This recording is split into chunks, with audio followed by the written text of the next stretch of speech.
مسئلہ یہ ہے کہ انسان جب عملی زندگی سے دور ہوتا ہے تو پھر وہ اس طرح کی ایکٹیویٹیز میں زیادہ دلچسپیاں لیتا ہے۔ جو عمل کرنے والے ہوتے ہیں ان کے پاس تو وقت ہی نہیں بچتا۔ ایسا امیج ہم نے اسلام کا دنیا میں قائم کر دیا ہے کہ اسے دیکھ کر کوئی غیر مسلم ہماری طرف کبھی بھی مائل نہیں ہوگا۔ کچھ دن پہلے ایک غیر مسلم ادارہ تھا جس سے میرا تھوڑا سا ایک واسطہ پڑا، زیادہ ڈیٹیل میں نہیں جاؤں گا۔ ان کے معاملات کی میں نے صفائی دیکھی تو مجھے بڑی خوشی ہوئی۔ میں نے کہا دیکھو، یہ لوگ جب کسی سے کوئی ایگریمنٹ کرتے ہیں، کوئی معاملہ کرتے ہیں تو دو چیزوں کا خیال کرتے ہیں۔ ایک تو ایگریمنٹ کو مکمل بھی کرتے ہیں، دوسرا یہ اس کا خیال کرتے ہیں کہ جو سامنے والا ہے اسے تکلیف نہ ہو،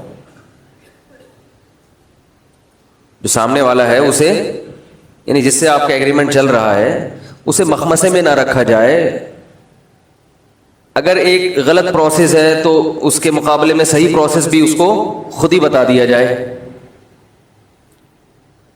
ہمارے ہاں اداروں میں آپ جاؤ، پہلی بات کسی گورنمنٹ کے ادارے میں جاؤ گے صاحب ہوں گے ہی نہیں، صاحب ہیں ہی نہیں، آج لیٹ ہیں۔ پھر صاحب جب آئیں گے تو موڈ اچھا ہوگا تو کام ہو جائے گا، موڈ اچھا نہیں ہے تو کام نہیں ہوگا۔ پھر اگر آپ کے ڈاکومنٹس مکمل نہیں ہیں تو صرف یہ بتا دیا جائے گا کہ یہ ڈاکومنٹس مکمل نہیں ہیں، جاؤ یہاں سے۔ بہت ہی اچھا ہوگا تو یہ بتا دے گا یہ پیپر بھی لگا دو ساتھ میں۔ لیکن جیسے آپ کسی کو ایڈریس بتاتے ہیں نا، ایک ایڈریس بتانے کا طریقہ یہ ہوتا ہے اتنا صاف طریقے سے بتایا جائے گویا اس کو منزل تک پہنچا دیا جائے، اور ایک یہ ہوتا ہے یہاں سے، یعنی ایک ٹرخانے والا کام۔ معاملات ہمارے بالکل بھی صاف نہیں ہیں۔ ہر آدمی ایسا لگتا ہے جیسے ٹھگے گا آپ کو، آپ لوگوں کے علاوہ، کہ کسی سے بھی معاملہ کرو نا تو ایسا لگتا ہے کہ یہ بھی آپ کو کاٹے گا۔ اور افسوس کی بات یہ ہے کہ یہ چیز دینداروں میں بھی آ گئی ہے۔ حضرت حکیم الامہ مولانا اشرف علی تھانوی رحمہ اللہ تعالی نے ایک کتاب لکھی ہے، آداب معاشرت، رہن سہن کے آداب۔ وہ ساری زندگی ایک ہی بات کو لے کر افسوس کرتے رہے ہیں کہ مسلمان معاملات میں صاف نہیں ہے۔ اور وہ ایک بات کہا کرتے تھے، یہ جو حدیث میں آتا ہے نا، المسلم من سلم المسلمون من لسانہ و یدہ، مسلمان وہ ہے جس کی زبان اور ہاتھ سے دوسرے مسلمان محفوظ رہیں، اس کی زبان کے شر سے بھی اور اس کے ہاتھ کے شر سے۔ دو ہی تو، ہاتھ سے مراد ہے عمل۔ جب کوئی عمل کیا جاتا ہے تو ہاتھوں کا حوالہ دیا جاتا ہے، یہ میرے ہاتھوں کی کمائی ہے۔ ایک دفعہ پنجاب میں ایک صاحب مجھے ملے، انہوں نے کہا یہ جو ہاکس وے کی سڑک ہے میں نے اپنے ہاتھوں سے بنائی ہے۔ تو ٹھیکیدار تھے، وہ پروجیکٹ ان کو حکومت کی طرف سے ملا تھا، تو انہوں نے کہا یہ میں نے اپنے ہاتھوں سے، حالانکہ ہاتھوں سے تو نہیں بنائی۔ تو ہاتھ سے مراد کیا ہے؟ عمل۔ تو حدیث کا مطلب یہ ہوا کہ آپ کی زبان کے شر سے بھی دوسرا محفوظ رہے اور آپ کے عمل کے شر سے بھی دوسرا محفوظ رہے۔ ایسا کوئی کام نہ کیا جائے جس سے دوسرے کو تکلیف ہو، اور ایسی کوئی بات نہ کی جائے جس سے دوسرے کو تکلیف ہو۔ بات کرنے کا اسٹائل اگر ایسا ہے جس سے دوسرے کو تکلیف ہو رہی ہے تو یہ بھی آپ کے کاموں میں داخل ہے، یعنی آپ ایسا کام کر رہے ہیں جس سے دوسرے کو، بولو بھائی، تکلیف ہو رہی۔ بعض دفعہ بات اچھی ہوتی ہے، اسٹائل اچھا نہیں ہوتا۔ تو حکیم الامہ حضرت مولانا اشرف علی تھانوی رحمہ اللہ تعالی فرمایا کرتے تھے کہ جو نیک لوگ ہیں نا، ایک طبقہ تو وہ ہے جو اس کا خیال ہی نہیں کرتا کہ آپ کے بات سے یا کام سے دوسرے کو تکلیف ہو رہی ہے کہ نہیں ہو رہی، بھاڑ میں جائے ہمیں کیا، بلکہ وہ صبح و شام تکلیفیں پہنچاتے رہتے ہیں۔ جیسے گاڑی غلط پارک کر دی، صبح و شام واسطہ پڑتا ہے ایسے لوگوں سے، کہیں جا رہے ہو, بائک والا ایسی دم نکال کے, وہ بائک کی دم روڈ کے بیچ میں آ رہی ہوگی, اب اس نے راستہ تو چھوڑا ہوا ہے مگر اتنی ٹینشن سے آدمی وہاں سے گاڑی گزارتا ہے کہ جیسے موت کے کنویں میں چلا رہا ہے, بہت اس میں بیلنس رکھنا پڑتا ہے نا. تو بھائی تو جب بائک کھڑی کر رہا تھا تھوڑا سا دیوار سے چپکا دیتا اس کو. میں جب حضرت مفتی رشید احمد صاحب رحمہ اللہ تعالی کے پاس گیا پہلی مرتبہ, تو میں جس چیز سے سب سے زیادہ متاثر ہوا, پارکنگ کا طریقہ. مریدوں کو پارکنگ کا طریقہ سکھاتے تھے وہ ٹھیک ہے نا. ذرا سی کسی نے گاڑی دائیں بائیں پارک کی یا صحیح طرح دیوار سے چپکائی نہیں, اس کی شامت آتی تھی. تمہیں تمیز نہیں ہے زندگی گزارنے کی, تم کیوں ایسے. میں حیران ہوا کہ یار اس ٹائپ کے مولوی تو جو مشہور ہیں, ہم جیسے نالائق. تو ہمیں پتا چلا بھائی مولوی تو بہت اچھے ہیں, ہم ہی گھر میں بیٹھے رہے ہیں تو ہم کبھی علماء کے پاس گئے ہی نہیں. ہم نے اپنے جیسے چند نالائق دیکھے, ان سے ایک امیج ہم نے ایک قائم کر لیا کہ سب اسی طرح ہوتے ہیں. ہمارے حضرت کے جو خلیفہ تھے, نائب تھے, ان کے ہاں جب میں ان کی مسجد میں نماز پڑھنے کے لیے جاتا تو اپنی بائک کنارے پہ کھڑی کرتا تو وہ بندہ بھیجتے کہ دیکھو صحیح طرح پارک کی ہے کہ نہیں کی.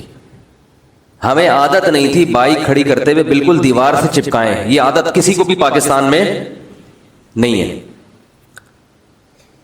تو وہ یہ دیکھتے تھے, پھر وہ کہتے تھے کہ اس کو بالکل دیوار سے چپکا دو. ہمیں یہ ایسا لگتا تھا جیسے تقوی کا وہ مقام ہے جہاں تک بڑے بڑے بزرگان دین بھی نہیں پہنچے, کیونکہ جب روڈ کھلا ہوا ہے ہم نے موٹر سائیکل اس طرح سے پار کی ہے کہ روڈ پہ گزرنے کی جگہ ہے تو بس کافی ہے نا. تو وہ فرماتے تھے کافی نہیں ہے, کھلی ڈلی جگہ ہونی چاہیے گزرنے کے لیے. بہت مشکل ہے بھائی یار, ایک تو چھوڑ چکا ہوں, پھر غیر اختیاری طور پر مس کالیں آ جاتی ہیں. یہ میں ملفوظ چھوڑ رہا ہوں نا, بہت مشکل ہے سمجھانا. تو اتنی جگہ ہونی چاہیے کہ آرام سے گزر جائے نا آدمی. اور دو گاڑیاں اکٹھی آ گئی تو کیسے گزریں گی, ایک کو ریورس کرنا پڑے گا. اور اگر کوئی سامنے والا متکبر نکلا تو وہ ریورس نہیں کرتا, وہ کہتا تو پیچھے ہو, کہہ رہا میں پیچھے نہیں ہو سکتا, پھٹا. تو میں حیران ہوا کہ یہ کیسے, یعنی سلیقہ اتنا تھا کہ جب گاڑی کو پارک کرتے تھے ہمارے شیخ تو اس کے ٹائر موڑے میں نہیں چھوڑتے تھے. جیسے ہوتا ہے نا ادھر کو ٹائر ہیں یوں جا رہے ہیں بالکل سیدھا, اس کو سلیقہ کہتے ہیں. یہ بہت ہی اوپر کی چیزیں, ابھی ہم یہ افورڈ نہیں کر سکتے. ہم اتنا ہی کر لیں کہ ٹیڑھی میڑھی کھڑی کر دیں مگر لگائیں بالکل دیوار کے ساتھ. تو یہ جو حدیث ہے, مسلمان وہ ہے جس کی زبان اور ہاتھ کے شر سے محفوظ رہیں دوسرے. تو اس حدیث کی تشریح میں حضرت حکیم الامہ مولانا اشرف علی تھانوی نے کتاب لکھی, آداب معاشرت, رہن سہن کے آداب. وہ کہتے تھے لوگوں میں یہ سینس نہیں ہے, خیال نہیں کرتے, تکلفات زیادہ ہیں, تکلفات. دیکھو ایک چھوٹی سی بات ان کی بتاتا ہوں جس سے پتا چلے گا وہ کتنے ان چیزوں میں اللہ نے ان کو فکر دی تھی, ذہانت دی تھی. وہ کہتے ہیں جب بھی کوئی گھر میں مہمان آئے سب سے پہلے واش روم کا پتہ بتاؤ اس کو. بعض دفعہ انسان شرم میں قضائے حاجت روک کے بیٹھا ہوتا ہے, وہ گھر والوں سے کہہ نہیں پاتا. سمجھ رہے بھائی, آپ کسی کے گھر گئے, آپ کو بہت زور سے پیشاب آ رہا ہے, قضائے حاجت کا تقاضا ہے, آپ بیٹھتے ہی شرما رہے ہوتے ہو کہ یار وہ بولے گا ابھی آگے بیٹھے اور ڈائریکٹ لیٹرین. بھائی ہو تو سکتا ہے نا انسان کے ساتھ, کیا خیال ہے, کچھ بھی ہو سکتا ہے. تو یہ گھر کے جو میزبان ہے, جو گھر کا مالک ہے, اس کی ذمہ داری ہے کہ وہ مہمان کی ضرورت کا خیال کرے. فرمایا سب سے پہلے اس کو کیا بتاؤ, واش روم ادھر ہے, جانا تو نہیں آپ نے. بعض دفعہ ایسا ہوتا ہے انسان کے ساتھ, وہ روک کے بیٹھا ہوا ہے, شرما. ہر آدمی کی ایک الگ مزاج ہوتا ہے نا, دھماکے کے ساتھ پڑے گا تھوڑی دیر میں پھر وہ تو اس کو خود بتا دو.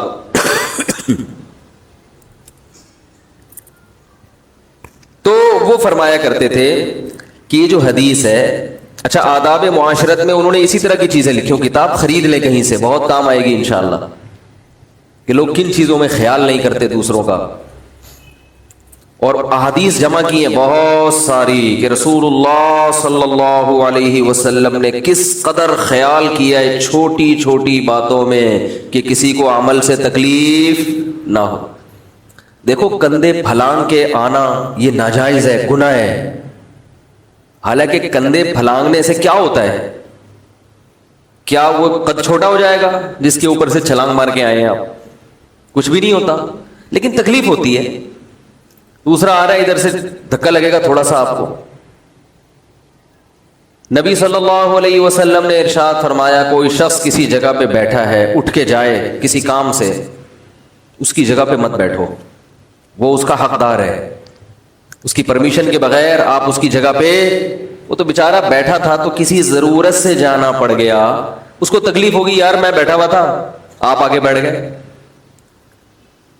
اب بتاؤ مجھے ایک بات، جس شریعت میں اس کو برداشت نہیں کیا گیا کہ کسی جگہ پہ ایک انسان تھوڑی دیر کے لیے بیٹھا ہے جو اس کی ذاتی ملکیت نہیں ہے اور جا بھی خود ہی اٹھ کے رہا ہے، لیکن اس کا یہ رائٹ ہے کہ ایک بالش کی جگہ پر کوئی دوسرا آ کے نہ بیٹھے، تو اس ایک بالش کی عارضی ملکیت کا اتنا خیال کیا گیا تو 240 گز کے پلاٹ جو آپ کو وراثت میں ملا تھا اس پہ اگر کوئی قبضہ کر لے، بھائی یا بہن یا ماموں یا چاچو، اس کو شریعت برداشت کر لے گی؟ کیا ہو گیا بھائی ہے؟ اور حیرت ہے وہ قبضہ کر کے اسے بیچ کے عمرہ کرنے جا رہے ہیں. لوگ ایسا کرتے ہیں، وراثت کا مال کھا کے کہاں جاتے ہیں؟ ارے تو کچھ اور کر لیتا، تو بندوق خرید کے ڈکیتیاں شروع کر دیتا. ہم کہتے یار تیرا کام ہی یہی ہے، تو ظاہر ہے جب ڈکیتی کرنی ہے تو پھر حلال کما کے تھوڑی کرتا ہے انسان. ارے کسی نے ڈکیتی کرنی ہے تو یہ ضروری ہے کہ حلال پستول ہو. جب کام ہی حرام کرنے ہیں سارے تو حلال حرام کیا؟ وہی بات اکثر بتاتا ہوں نا کہ چوری کی مرغی ہے تو پھر کہیں سے بھی ذبح کر کے کھا لو، گردن مروڑ کے کھا لو، وہ تو حرام کی حرام ہی رہے گی نا. چوری کی مرغی کو باقاعدہ سیدھے ہاتھ سے قبلہ رخ لٹا کے اور بسم اللہ اللہ اکبر، یہ ہو رہا ہے مارکیٹ میں. کئی لوگوں کو میں جانتا ہوں حرام کھا کے سیدھا گئے کہاں؟ عمرہ کرنے. انہی حرام پیسوں سے گھپلے کیے، چندوں میں گھپلے